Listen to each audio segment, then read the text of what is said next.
Hello friends, myself Dr. Priyank Trivedi. As all you know, I am again coming with one another important topic, nephrotic syndrome, which is very high yield for MDDS, DCH, DNB examination and also for the MCQ purpose. And it is frequently the topic which came in the case presentation. So on all your practical examination, whether it is MBBS or MD, it is very likely that in per-abdominal case either the thalassemia or nephrotic syndrome will be there. So after the completion of your general examination and systemic examination findings, when the viva goes on the treatment, there are some questions which is very likely asked by the examiners, and because of this is not the fact like in my previous videos which are very concept based. These all are fact based question, but which are required for each and every individual for even day to day practice and for the passing exams. So let us go to the which are the drugs which are used in frequent relapsing nephrotic syndrome and the steroid dependent or the steroid resistant nephrotic syndrome. So you must be all knowing that easy top point that we are giving 2 mg per kg per day prednisolone for 6 weeks and for daily basis, and then on alternate day basis 6 mg per kg per day for another 6 weeks for the first attack of nephrotic syndrome. But these are some complicated cases, and very likely that the viva goes on these drugs.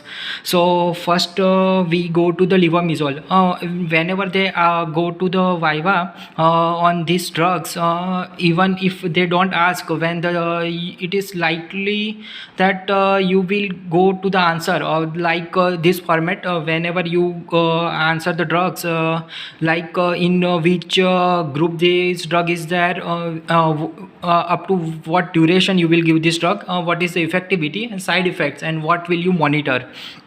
So the first group, whenever the steroids become ineffective or there is a steroid dependency, so you have to add another drug because of the so much side effect of steroid. You can't continue steroid on alternate basis on high dose for a very long time. So the first drug is levamisole. The dose is 2.5 mg per kg. Duration we can give up to 1 to 2 years. And this drug is effective in 50 to 60% of the patients which are on the steroid dependence. So the 50 to 60% of the patient which don't show the response on the steroid, they can up to half of that group can be go to the remission by this drug levamisole. The side effect is GI upset. As all know, any drug can produce GI upset, like that we can remember like that. And the another side effect, it's transient neutropenia. It is transient, not the sustained.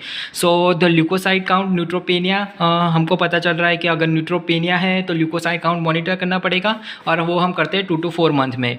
तो आप सीधा ऐसा ही बोलो कि another drugs when the steroid dependency is there, और first और मैंने ऐसे ही इस तरह ही लिया है. So, सबसे पहले हम लिवामिजोल ऐड करते हैं. तो the levamisole we add on 2.5 mg per kg per dose, effective in the up to 50% of the patient. We can continue up to 1 to 2 years, which produce remission in that patient, and side effect is GI upset and leukopenia. Second group of drug is cyclophosphamide, which group this drug came. It is alkalic agent.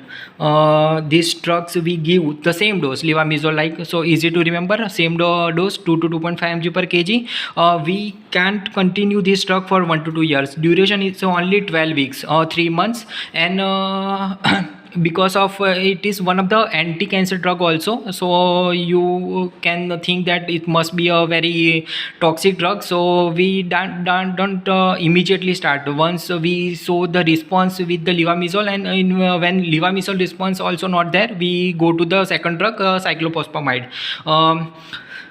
it also produce prolonged and permanent remission. When we start, it is very likely that हम cyclophosphamide start करते हैं और उससे फिर remission आ ही जाता है, complete remission आता है almost half of the patient में. साइड इफ़ेक्ट जैसे अगले ग्रुप में थी नोजिया, वॉमिटिंग और ल्यूकोपेनिया तो है ही, उसके साथ वो हाइपर पिगमेंटेशन करता है डोर्सम ऑफ फिंगर्स में. Another side effects anti cancer drug है तो सारी एंटी कैंसर ड्रग करती है एलोपेशिया. और अनदर साइड इफेक्ट है हेमरेजिक सिस्टाइटिस. सो उसको मॉनिटर करने के लिए मैंने बोला ल्यूकोपेनिया हो रहा है तो हम क्या करेंगे, ल्यूकोसाइट काउंट मॉनिटर करेंगे. ये इसमें ट्रांजिएंट नहीं है, इसमें वो सस्टेन न्यूट्रोपेनिया है तो हमको फटाफट तो मॉनिटर करना पड़ेगा. तो इसमें 2 मंथ पे मॉनिटर करेंगे तो नहीं चलेगा. Every 2 weeks we have to monitor, every 15 days whenever we start on the drugs. हम नेफ्रो क्लिनिक में बैठते हैं और किसी का भी उसका ब्रांड नेम एंडोक्सान है, सो साइक्लोफॉस्फामाइड और एंडोक्सान स्टार्ट होता है तो वो जब भी 15 दिन पे आता है उसका CBC करवाना ही है. तो उससे पता चलेगा उसका ल्यूकोसाइट काउंट उसमें देखना है. अगर वो 4000 से कम है तो immediately we have to stop the drug. Okay, अब तक हमने 2 ड्रग देखी. One is levamisole, another is cyclophosphamide. Third group of drug is mycophenolate mofetil. वो क्या करता है, उसका मैकेनिज्म ऑफ एक्शन है IMP इनोसिटोल मोनोफॉस्फेट डिहाइड्रोजिनेस को इनहिबिट करता है. वो भी नियरली 50% ऑफ PHCs में इफेक्टिव है. डोज है उसका 30 mg/kg. वो हम ट्वाइस डेली डोजेस में देते हैं बिफोर मील्स, बिकॉज मील के साथ उसका एब्सॉर्प्शन थोड़ा डिक्रीज हो जाता है तो उसका इफेक्टिविटी थोड़ा कम हो जाता है. वो कब तक दे सकते हैं, वो भी 1 to 2 ईयर तक दे सकते हैं, like levamisole, not like cyclophosphamide. Cyclophosphamide हमने देखा कितने दिन तक दे सकते हैं, अप टू 12 वीक्स यानी 3 मंथ तक ही दे सकते हैं. लेकिन वो 3 मंथ में भी नियरली 50% में परमानेंट रिमिशन आता है. इसके साइड इफेक्ट में क्या है, abdomen same levamisole type, abdominal pain, nausea, leukopenia, और ये भी बहुत सस्टेन नहीं है तो उसका हम मॉनिटर करेंगे 1 to 2 मंथ पे. ठीक है. फोर्थ ग्रुप ऑफ ड्रग है कैल्सिन्यूरिन इनहिबिटर. ये मतलब अगर कोई भी पेशेंट फर्स्ट हम लिवामिजोल पे गए उससे भी रिस्पॉन्स नहीं आया, साइक्लोफॉस्फामाइड ऐड किया उससे भी रिस्पॉन्स नहीं आया, माइक्रोफिनोलेट मोफेटिल करके देखा वो भी मतलब थोड़ा बहुत रिस्पॉन्स आया फिर चला गया, तो ये एकदम थोड़ा लास्ट रिजोर्ट टाइप है कैल्सिन्यूरिन इनहिबिटर.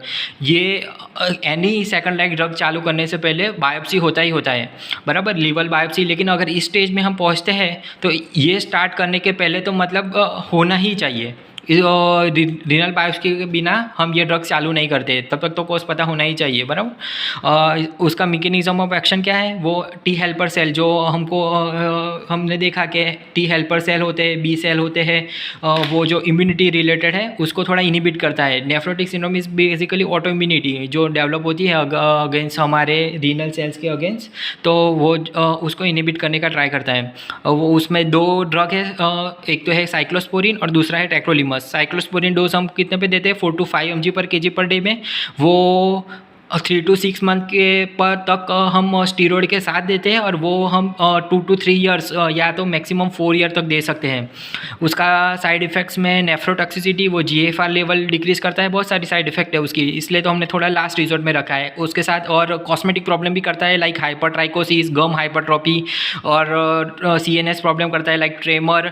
कोलेस्ट्रॉल लेवल भी बढ़ा देता है, हाइपर कोलेस्ट्रोलेमिया, और BP भी बढ़ा देता है, हाइपरटेंशन. सो BP मॉनिटरिंग करना पड़ेगा. हाइपर कोलेस्ट्रोल करता है तो उसका भी monitoring, serum cholesterol level check करता रहना पड़ेगा, लिपिड देखते रहना पड़ेगा. GFR डिक्रीज करता है तो यूरिया क्रिएट भी हमको मॉनिटर करता रहना पड़ेगा एवरी 4 to 6 मंथ पे, बराबर. वो हो गया साइक्लोस्पोरिन. और the another drug is tacrolimus. वो कितने डोज पे देते हैं, वो सबसे कम डोज में अब तक जितनी भी ड्रग देखी उसमें सबसे कम डोज है ये टैक्रोलिमस का, 0.1 to 0.2 mg/kg. ओके, वो कितने टाइम तक दे सकते हैं, वो भी सेम है लाइक माइक्रोफिनोलेट मोफेटिल्स, लिवामिजोल. ये भी हम 1 to 2 ईयर तक दे सकते हैं. इफेक्टिव अप टू 80% रिमिशन, मतलब ये बहुत ही अच्छी ड्रग है. नियरली 80% रिमिशन में तक पेशेंट को कर देती है. अगर कोई भी किसी से भी रिस्पॉन्स नहीं हो रहा है तो अगर 100 में से 80 नेफ्रोटिक सिंड्रोम वाले बच्चों में इसकी प्रोबेबिलिटी है कि ये टैक्रोलिमस से रिस्पॉन्स आ जाए. लेकिन ख़राब बात क्या है कि वो जैसे ही हम डिसकंटिन्यू करते हैं, relapse are very common, relapse on discontinuation of drug. और दूसरी बेनिफिट क्या है टेक्रोलिमस का कि जो हमने सारे डिसएडवांटेज देखे वो लाइक हाइपर ट्राइकोसिस, गम हाइपरट्रॉपी, जो वो सब कॉस्मेटिक प्रॉब्लम करेंगे। अगर 6-10 ईयर की लड़की है और उसमें वो थोड़ा गम हाइपरट्रॉपी हो जाए तो वो मतलब अच्छा नहीं लगेगा, तो वो ये टेक्रोलिमस नहीं करता। तो कॉस्मेटिक प्रॉब्लम्स नहीं है, लेकिन एक दो दूसरे तो है टोटली साइड इफ़ेक्ट के बिना की नहीं है। तो वो क्या है, वो तो एक हेडेक करता है और वो शुगर लेवल बढ़ा देता है लाइक स्टीरॉइड्स, बराबर। ये मैक्सिमल 4 ग्रुप ऑफ ड्रग्स हैं, साइक्लोफॉस्फामाइड, लिवामिजोल, माइकोफिनोलेट, मोफेटिल और कैल्शिन्यूरिन इनहिबिटर में साइक्लोस्पोरिन और टेक्रोलिमस। ये इसमें आपने देखा कि कोई कॉन्सेप्ट्स नहीं है, ये मतलब आपको 1 मंथली थोड़ा एक बॉक्स बना के रिवाइज करता रहना पड़ेगा। या तो आप जब भी नेफ्रो क्लिनिक में जाते हो तो 5 मिनट दे के ये 4 ड्रग, ये जब जी किसी भी पेशेंट को ये माइकोफिनोलेट, मोफेटिल चल रही है तो वो उसका पूरा रिवाइज कर लो कि ये कौन से ग्रुप में आती है, कितने डोज पे हमने दिया है, उसकी साइड इफ़ेक्ट क्या है, इसमें हम क्या मॉनिटर करते हैं। तो 1 मंथली रिवीजन होता जाएगा। तो आपको एग्ज़ाम के टाइम बस जस्ट पेज ही टर्न आउट करने की ज़रूरत पड़ेगी। तो इसके साथ कॉन्सेप्ट्स तो मेन है ही। तो एक कॉन्सेप्ट बेस्ड क्वेश्चन भी देख लेते हैं कि हम जब भी कोई पेशेंट को ART और PLHA विथ TB हो तो ART और हमको AKT स्टार्ट करनी होती है, तो वो पहले कौन सी ड्रग स्टार्ट करते हैं और क्यों करते हैं, बराबर। ये क्वेश्चन मुझे भी हुआ था और ये कभी याद नहीं रहता। आपने अभी पहले देखा कि जो भी हमने ड्रग्स पढ़ी उसमें कोई कॉन्सेप्ट नहीं है, you have to revise on 1 monthly basis और वो याद रह जाता है। इसमें क्या है, इसमें आपको कॉन्सेप्ट समझना पड़ता है क्यों होता है, और एक बार आप समझ गए वो फिर कभी आप भूलते नहीं हो। तो ART और AKT में हम पहले क्यों कौन सी ड्रग चालू करते हैं और क्यों करते हैं। तो इसका आंसर ये है कि जब भी कोई पेशेंट को दोनों अटैक हुए विथ HIV और विथ TB, तो जब भी उसको हम ART ड्रग चालू करेंगे तो वो क्या होगा, उसका इम्यूनिटी थोड़ा बढ़ेगा। इम्यूनिटी बढ़ेगा तो वो माइकोबैक्टीरियम ट्यूबेस पर, ट्यूबरकुलोसिस बैक्टीरिया पर ज़्यादा अटैक करेगा।